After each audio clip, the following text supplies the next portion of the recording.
In this episode 9 of the Daily Hustle, we go over these 6 principles to decide whether or not you should go into business with a new partner, and Marshall gives us some Leonard Skinnard trivia.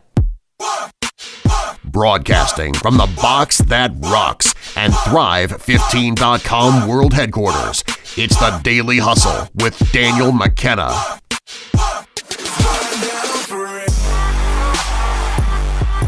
What is going on, folks? Daniel McKenna over here, Marshall F. Morris over here. This is episode 9 of the Daily Hustle, the show where we answer your questions from Thrive15.com and on Twitter and on Instagram.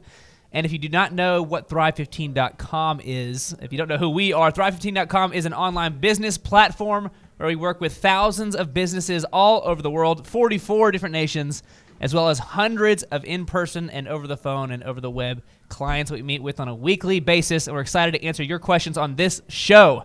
Marshall, for the people at home that maybe don't know what we do, don't know what it is we do on a regular basis with the literally hundreds of clients that we work with on a week-to-week basis, give me a mini summary of what's a day in the life of a business consultant here do? What do they do with their clients?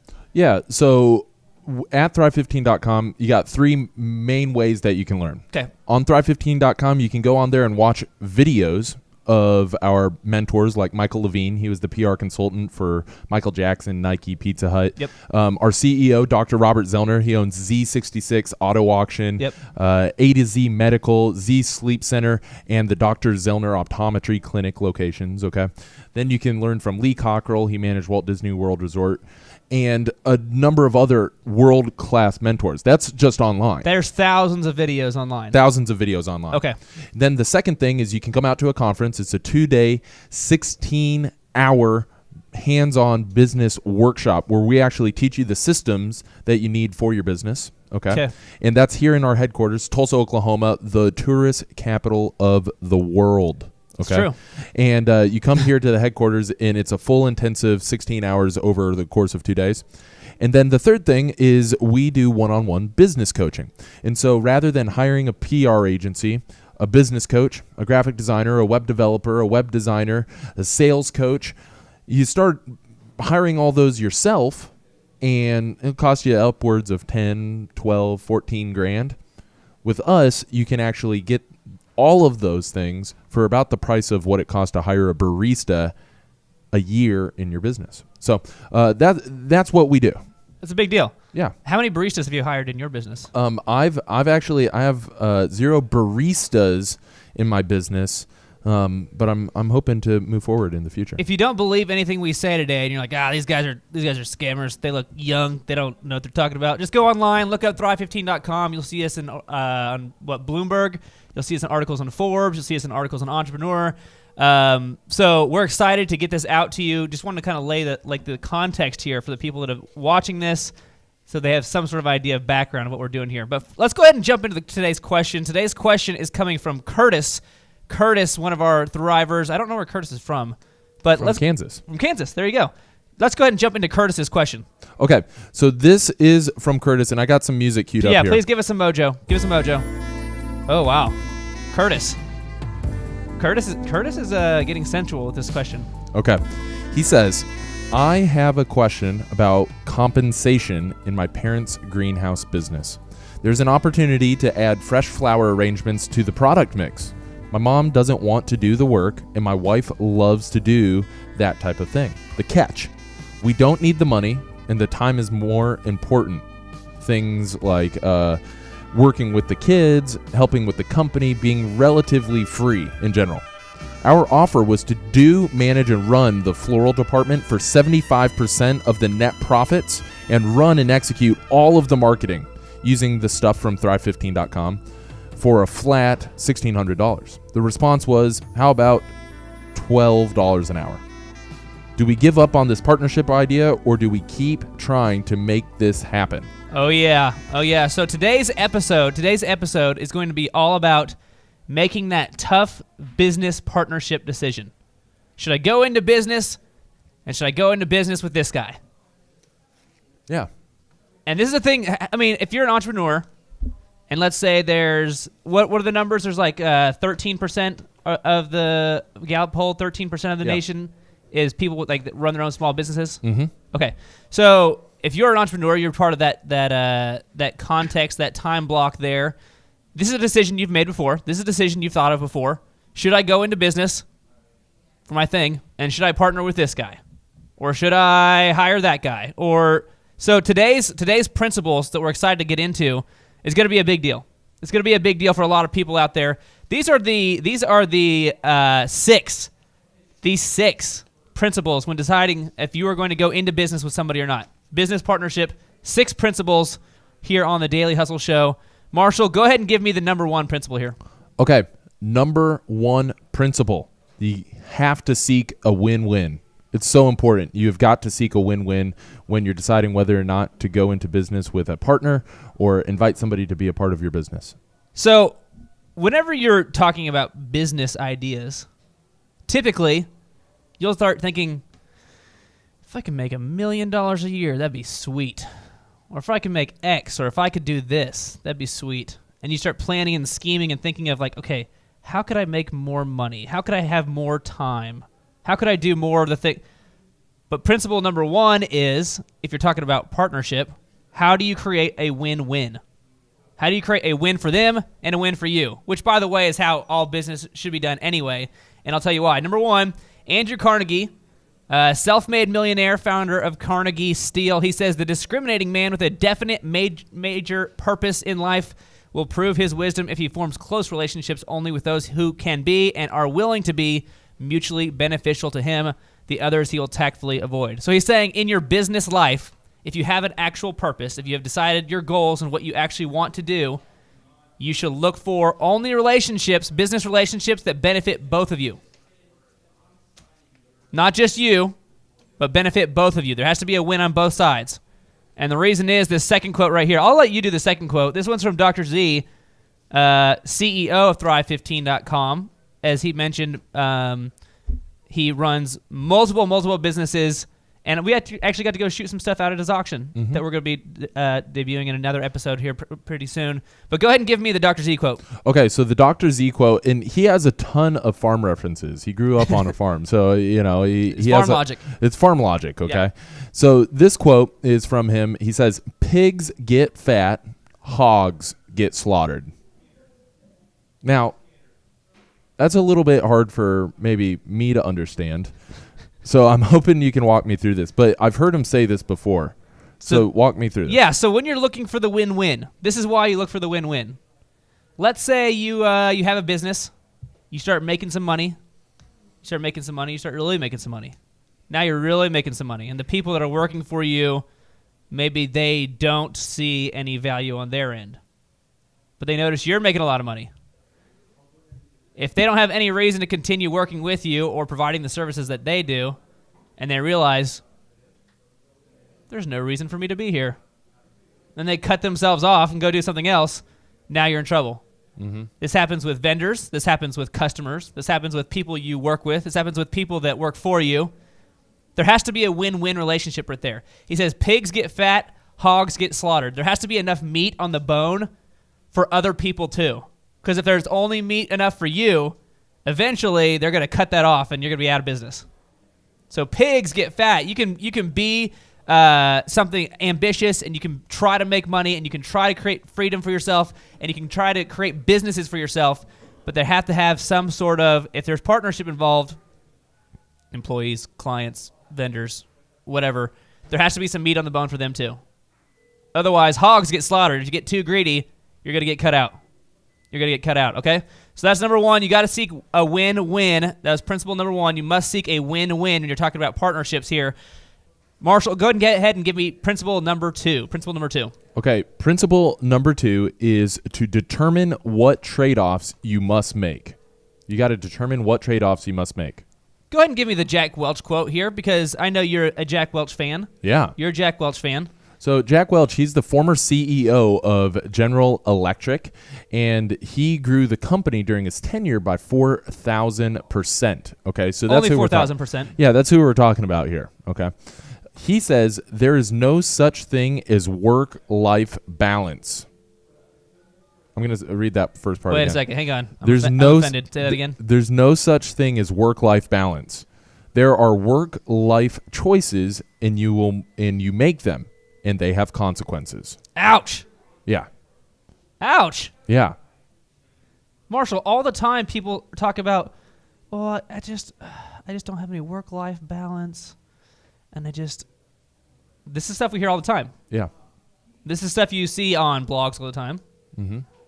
10 ways to get better work-life balance.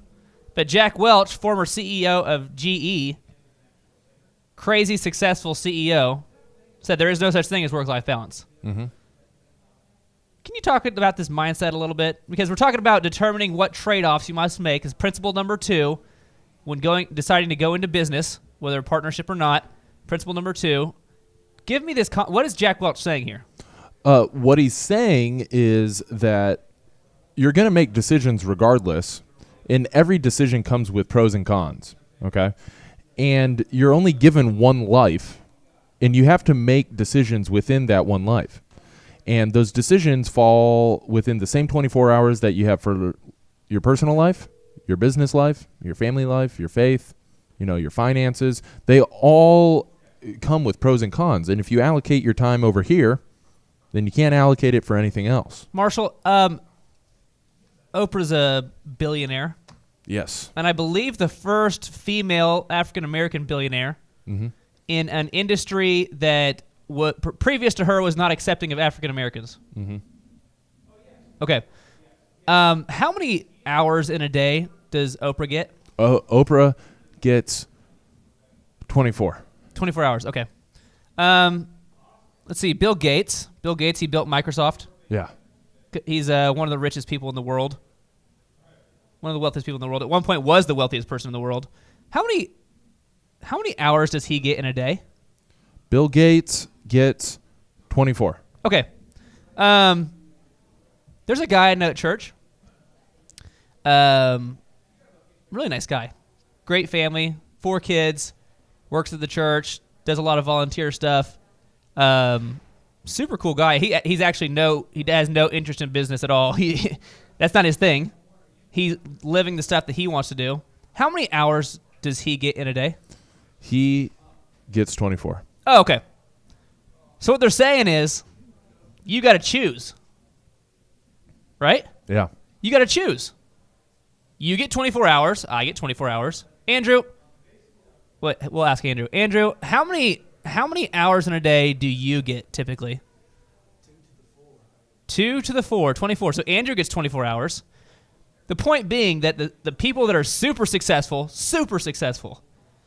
and the people that have no success at all, and the people that define their success differently by saying, I'm not interested in making a ton of money, I'm interested in doing X, they define their success differently, you all get 24 hours. So what does that mean? Jack Welch says there's no such thing as work-life balance. If you decide that you want to achieve a goal, and to get to that goal means you have to work a lot harder and longer than everybody else, that's your trade-off. That's what it is. Now, you can't confuse yourself and say, I'm going to work super hard, 8 hours a day, Monday through Friday, and I'm going to take over the world. It's not going to happen. It's just not. It's just not. Right? Very, very doubtful. It's just not going to happen. No, that's okay. That's totally okay. Maybe that's not your thing. Maybe your thing is you want to do music, and the only reason you're in a job is because you haven't started making money in music yet. Cool.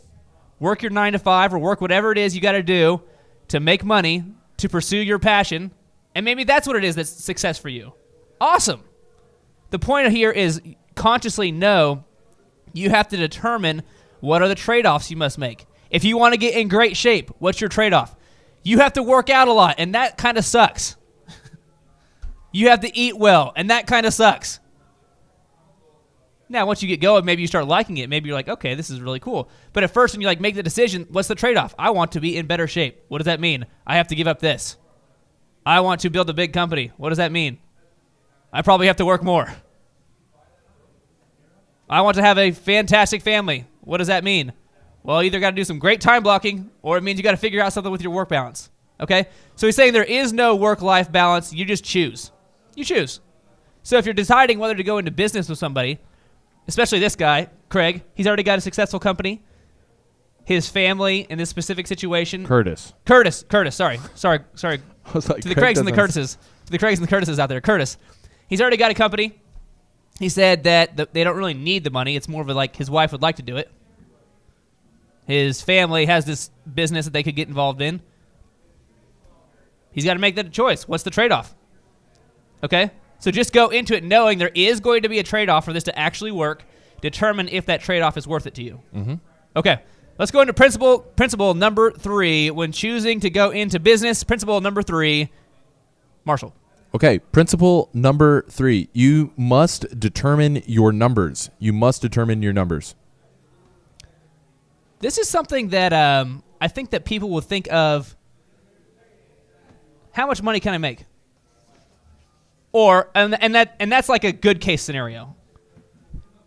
Good case scenario is I think I can make $10,000 a week. I think I can make X a month. I think I can do this. Okay. Well, this is what we're talking about, determining your numbers. How much is it going to cost for you to get started? Well, I'm going to have to buy this equipment and buy that, and I'll probably have to get a website, and I'll probably have to do this, and the total is this. Okay. How much profit do you make per deal, whether it's product or service? I've got a T-shirt company. I make $10 a T-shirt, and I want to make $1 million. Okay. How many T-shirts do you have to sell? It's a lot of T-shirts.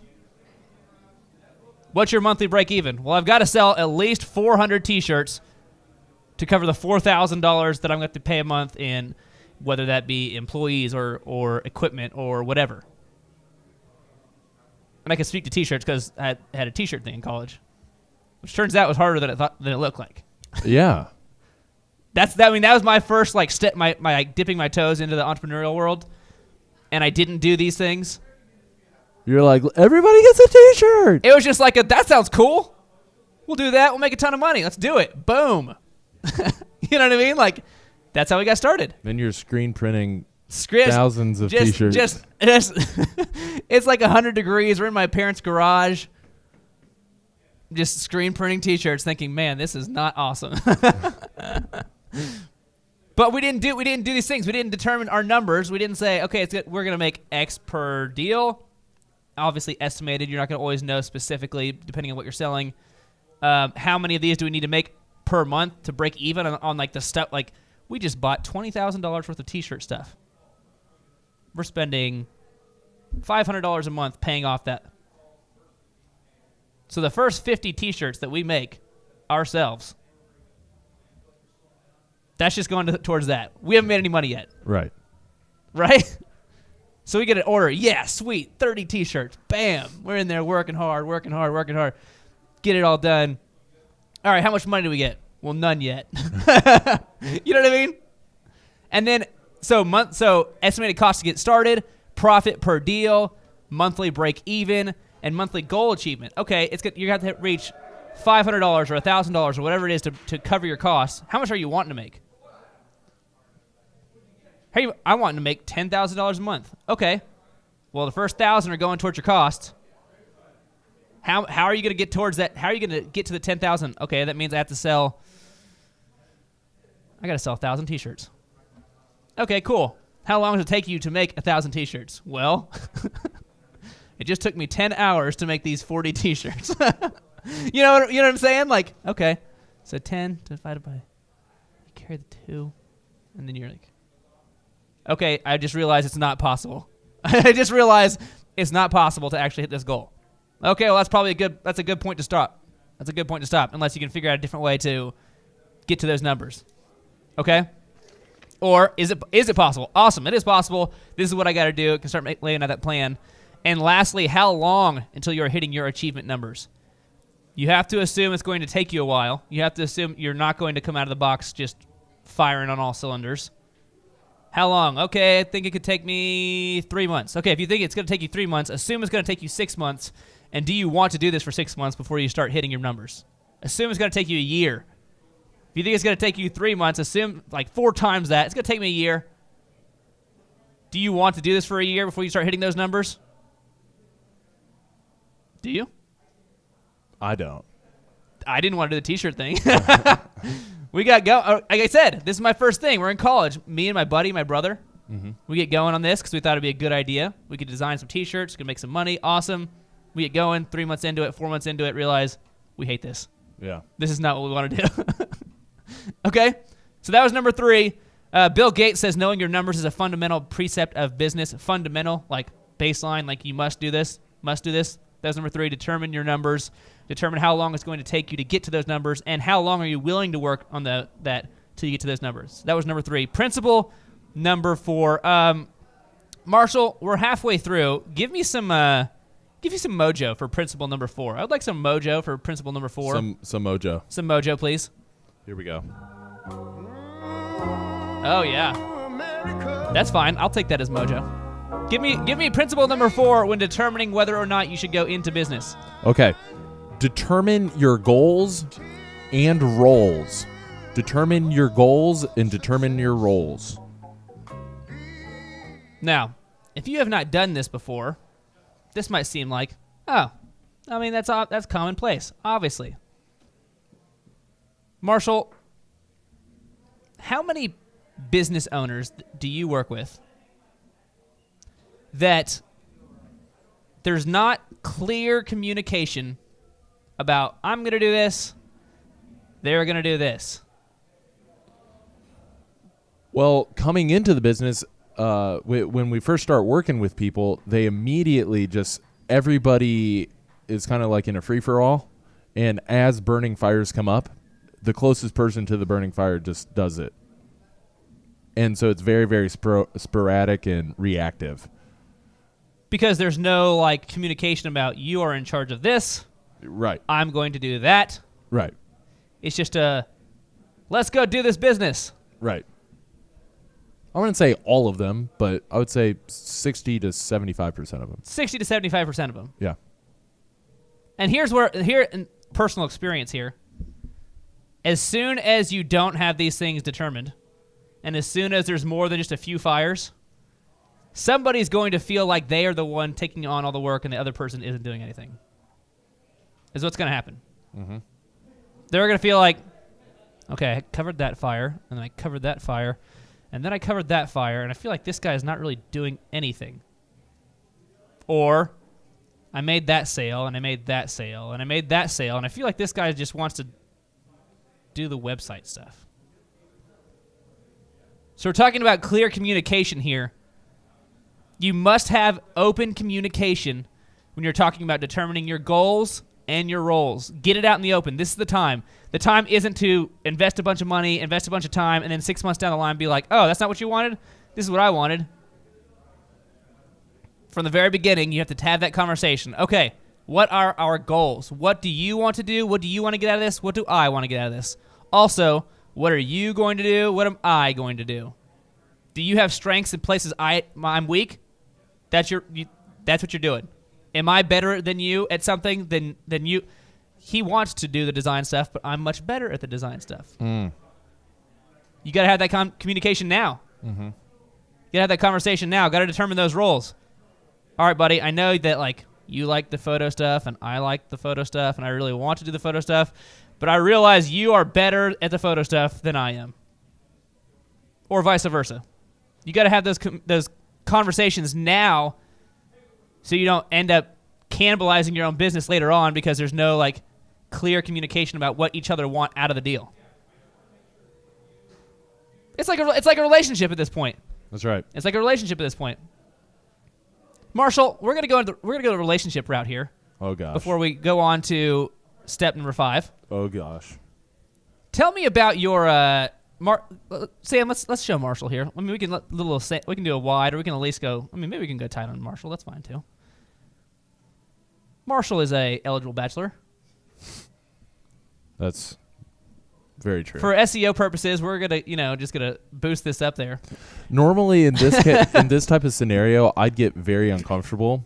Yeah. But you've put me on the spot about this topic before. Furthermore, Clay did that already this morning, so I've already been through this once today. You've already been through this today and on the radio. And on the radio. On previous trainings. On trainings. And so I'm let's get into it. Okay, so Because you're determining goals and you're determining roles. You're determining communication. You're determining, are we on the same page or not? Yeah. So let's say it's a first date. Let's say it's a first date for Marshall Morris. That's right. Marshall Morris and we won't give a name. Marshall Morris and X. Okay. What are the type of questions that you will typically bring up in the midst of conversation with person X on your first date? I'll say a couple really polarizing things. I'll ask about their religious views. Wait, on the first date? On the first date. I mean, that's kind of, that could be seen as offensive, you know. Yeah. I don't know you that well. Why are you asking? Yeah, I'll tactfully ask my questions to get to asking very religious-based questions. Okay. That's one. That's one weird thing. Let's go ahead and. Are there any other questions you'll ask? I'll work pretty hard to figure out all their political views, and I won't be tactful about that. So wait, hang on. We can go wide here because I don't want. Hang on. It's first date. First date. We're trying to we need to get to know each other, kind of establish a flow. Yeah. And you just asked me the two most polarizing things possible. Yeah. What's your religion? What's your political views? Yep. Are there any other super polarizing views you have? I'll say, what are the goals for your life? Oh gosh. So you are going into this head first. Yeah. And why do you do this? Because if we don't agree on maybe those first few things, then chances are we're not gonna get along long term anyways. So, it's the most compassionate thing I can do. I would hate to, lead someone on. You're going to blow it up from the very beginning if you know it's not going to work. Yeah. Okay, so this is what we're talking about. If you're deciding whether or not to go into business with somebody, you're establishing a long-term relationship. Whether that's 6 months or 6 years or 60 years, you're establishing a long-term relationship, okay? So from the very beginning, you need to have the conversations that are going to blow things up if there's something weird in the water. You got to blow it up now.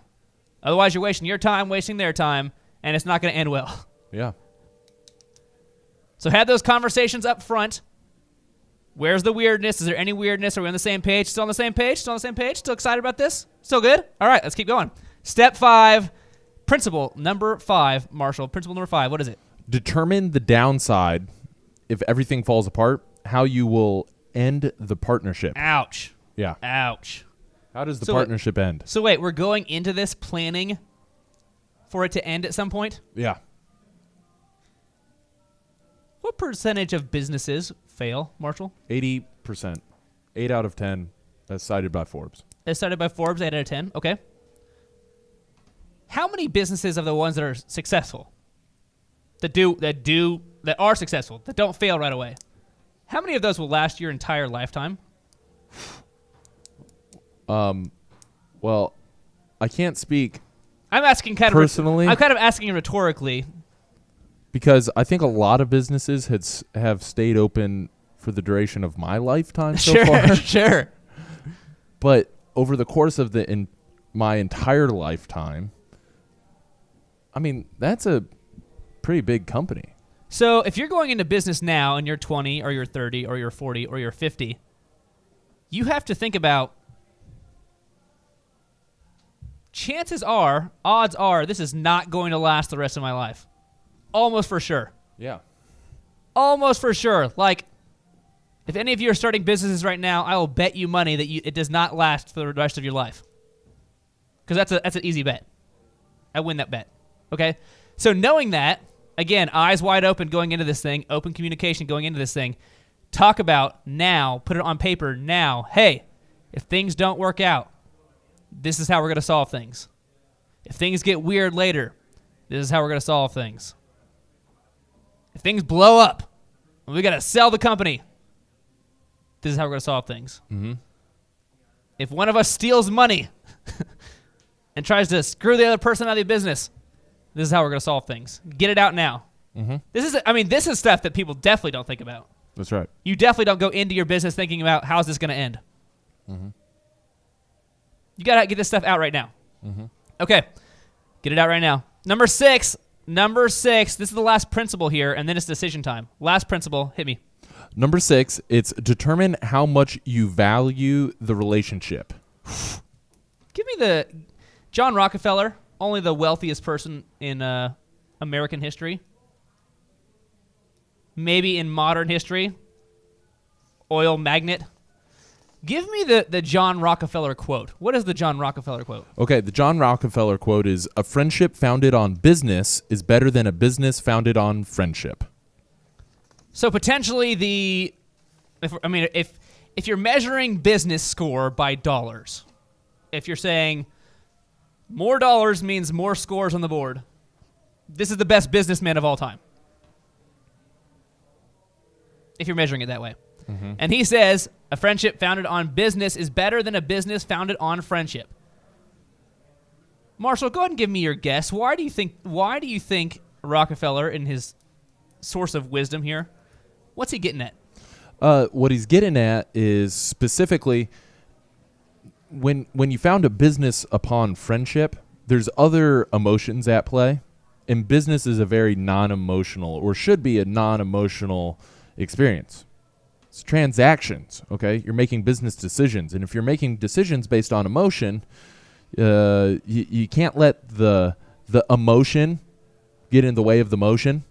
And so what you got to do is you got to take that emotion out, and that becomes increasingly hard when you have a friendship, because friendships and relationships are very emotional, okay? And so when you incorporate that, then it becomes more difficult. You're like, do I want to make a decision based on what's best for the business or best for the relationship? This is insanely hard at this point. Yeah. Especially if you're like good friends with this person and you don't have that like communication from the very beginning, that very wide, very honest, very candid conversation to say, this is how we're going to run things, this is how we're going to do things, I'm going to run this, you're going to run that, I'm in charge of making decisions, not you, or you are in charge of making those decisions, not me, because we're going to fight at some point, because we're going to disagree at some point, because we're humans, we'll have different viewpoints, because we're humans, the same exact thing will happen, and I'll see it one way and you'll see it a different way. This is going to happen, right? So Rockefeller is saying, in general, it's better to start your business with somebody you're not friends with so you can make these decisions non-emotionally. It's a lot easier for me to have these conversations with you if I don't like feel attached to you, or if I don't feel like I just really don't want to upset him, or... Okay, so that's from the beginning. Now, it is possible, I have seen with friends and with families, good businesses being built. Big businesses being built where they can say, hey, screw you, buddy, this is what happened. Where they can be honest with each other. That's right.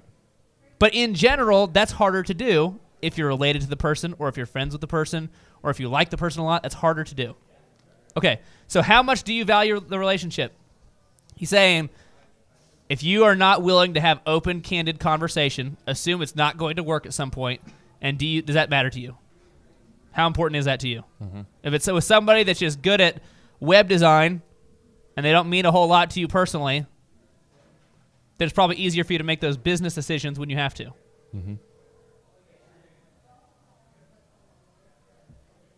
Okay, just want to let that sink in there for a second, because that's a big point here.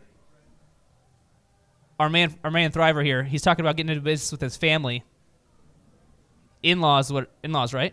Yeah, mother-in-law. Yeah, mother-in-law, okay. So how much does that relationship mean to him? How much does that relationship mean to his wife? If they're going to get into business together, you have to assume at some point it's going to go wrong. Yeah. And then are you going to be able to have that conversation and still stay tight to each other, still like love each other, still want that relationship to work? Okay, so that was the 6 principles. Before we get into decision time, let's cover those principles one more time. Give me the 1 through 6 here, Marshall. Give me the principles one more time of making that decision, that partnership business decision. Hit me. Okay, here we go. I'm queuing it up. Here we go. Yep. Oh. Just any excuse you have that you can get some prints in there. Any excuse. Any. Yeah, go ahead. Okay. So, number 1, seek a win-win. Number 2, determine what trade-offs you must make. Number 3, determine your numbers. Number 4, determine goals and roles. Number 5, determine the downside if everything falls apart, how you will end the partnership. And number 6, Determine how much you value the relationship. Okay, so those are the 6 principles. The 6 principles of making that business partnership decision. Now it's decision time. And to be honest, I can't help you here. Now it's up to you. Now it's your call. Now it's your decision. We've given you the data points you need to know. We've given you the mindset stuff you need to know going into it. Now it's your call. It's your life. It's your call. You're making this trade-off call. I'm not making this call. Whether you make this call or not does not affect my life at all. Therefore, I cannot help you. Mm-hmm. Okay. I will give you some quotes, though. I will give you some quotes here. Number 1, Peter Drucker, author of The Effective Executive, whose writings contributed to the philosophical and practical foundations of the modern business corporation. If anybody said, Dan McKenna, when he talked, the entire business world listened. That's basically what it's saying here. Yeah. He says, wherever you see a successful business, someone made a courageous decision. So you got to put yourself out there. If you think you can do it, if you can pull it off. Is it risky? Yeah. But can you do it? Yes. You can. You can do it. Okay? You got to make that courageous decision. If you feel like you can pull it off, if you've seen these 6 principles and you're like, yes, it's still a yes for me. If you feel like you can pull it off, go for it. Number 2, Brian Tracy. I found every single successful person I've ever spoken to had a turning point. The turning point was when they made a clear, specific, unequivocal decision that they were going to achieve success. Some people make that decision at 15, and some people make it at 50, and most people never make it at all. If you decide you're going to succeed, you got to go for it. Mm-hmm. Now, is this going to be your only opportunity? No. If you're in this world and you're trying to make things happen, is this your only chance or nothing? Absolutely not. There will be more opportunities. There will be more business ideas. There will be more partnerships you can have. So don't approach this like this is my one and only shot to do the thing I want to do. It's not that. But if you feel like this is a good shot and it can get you to what you want to do, you got to make that decision. Every single successful person I've spoken to had a turning point where they made the decision that they're going to achieve success. That's your decision. Okay? You can decide that. Marshall, you work with, I don't know how many dozens of businesses you personally work with. And I don't even know like which specific businesses there are that you work with. But of the ones that you work with, how many have you seen where at some point it was a question, can I pull this off? Or am I crazy for trying to do this? Or my parents tell me that I should do this, or my wife tells me that I should get out of this, or have you seen this before? Yeah, I've seen a lot of business owners. They question themselves. I don't know if I'm doing this right, or I should be doing this, but I know that I got to move forward in my current situation. I can't stay in that forever. So, all right, let's game on. Here we go. And they have to make a decision. The only wrong decision is indecision. Ooh, ouch. Yeah. Ouch. The only wrong decision you can make is to not make a decision. Either you go for it or you don't go for it. Sure. Don't kind of piddle around in between. Go for it or don't go for it. Mm-hmm. Lastly, this is a Daniel McKenna quote. Daniel McKenna. It now will be immortalized. On the Daily Hustle. The other thing to think about here, if no one has ever come back from the future to try to destroy your plans, how bad of an idea can it be? That requires you to open your mind. Have you thought about that? I haven't thought about that, and now I certainly am. Like if Arnold Schwarzenegger hasn't come to like try to stop you from starting your business, how bad could it be? Yeah, it didn't directly contribute to the desecration of the world. Yeah, so then you're probably fine. Not a big deal. In all actuality, in all seriousness, you can do the things you want to do. If you're self-aware enough to know you can pull it off, if you're willing to make those trade-offs and you're willing to make those tough decisions, you can do it. You can get there. You can get there. Is this the right opportunity? Maybe it is. Maybe it's not. That's for you to decide. Okay, those were the 6 principles. The 6 principles for determining business partnership. Determining your business partnership. Sure. Hopefully that was good for Curtis. Hopefully that's what is needed. Daily wins of the week. Marshall, can I get some mojo? Can I get some mojo? Ooh. See, the one episode you weren't on, this is what Eric Chupp played. Well, I played this very specifically. Oh, really? Yeah. With this, we're specifically targeting this win of the week. Yeah. We're targeting gun owners Oh, wow. and anybody that feels like they need to be equipped with the tools and the tactics necessary to defend themselves. So go ahead and announce me the daily wins of the week. Like Leonard Skinner. Yeah, I like that. Like Leonard Skinner.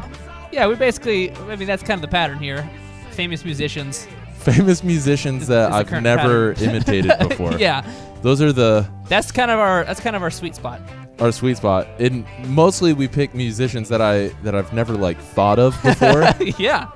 Now, I have seen Leonard Skinner in concert. Really? Yeah. It was incredible. See, now you have all the ammo you need to be able to pull off this imitation. But I can't really do a country accent.